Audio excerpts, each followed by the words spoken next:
एक समय की बात है, एक बुजुर्ग व्यक्ति अपने गांव में रहता था। उसके पास एक बहुत ही सुंदर हाथी था जिसका नाम हाथिनी था। हाथी बुजुर्ग के साथ एक बहुत ही अच्छा बंध था। एक दिन बुजुर्ग ने अपने बगीचे में बहुत सारे फल और सब्जियों की खेती की। वह अपने पशुओं के साथ फलों और सब्जियों की संधारण के लिए खेत में गए। हाथी हाथिनी ने अपने नाते बनाए रखने के लिए खेत में चला गया। समय के साथ हाथिनी बहुत खुश था कि वह अपने बुजुर्ग की सहायता कर रहा है।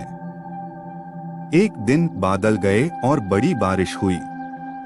बुजुर्ग ने अपने फलों और सब्जियों की खेती के लिए चिंतित हो गए क्योंकि उनकी सभी मेहनत पानी में बह गई थी।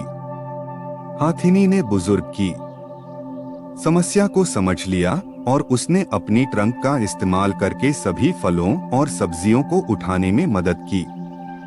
इस प्रकार हाथिनी ने अपनी सहायता से बुजुर्ग की समस्या को हल किया। इस कहानी से हमें यह सीख मिलती है कि हमें हमेशा अपनी सहायता के लिए तैयार रहना चाहिए और हमेशा अपने प्रियजनों की मदद करने के लिए तैयार रहना चाहिए। हाथी ने बुजुर्ग के साथ एक सच्चा और दिल से रिश्ता बनाया और उसने उसकी समस्या को हल किया। एक समय की बात है, एक बुद्धिमान व्यक्ति ने बुद्ध से पूछा, भगवान, मैं हमेशा सुखी कैसे रह सकता हूँ? बुद्ध मुस्कुराकर बोले, मैं तुम्हें एक कहानी सुनाता हूँ। एक समय एक शिकारी जंगल में शिकार करने गया।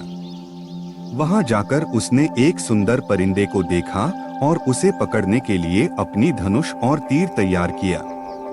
परिंदे को डोट नियंत्रित करने की कोशिश में उसने तीर चलाया पर तीर मिस हो गया और वह परिंदा छोड़कर उड़ गया।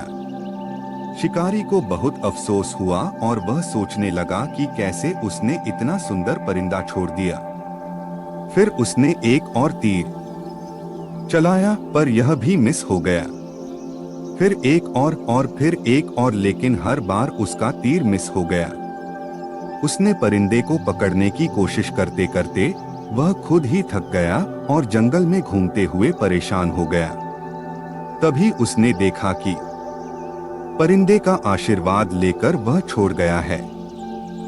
परिंदा ने उससे कहा, शिकारी, मैं तुम्हें सुख और शांति की सच्चाई सिखा रहा हूँ। जितना भी तुम दुनिया के सुखों की पीछे भागोगे, उन्हें पकड़ नहीं पाओगे।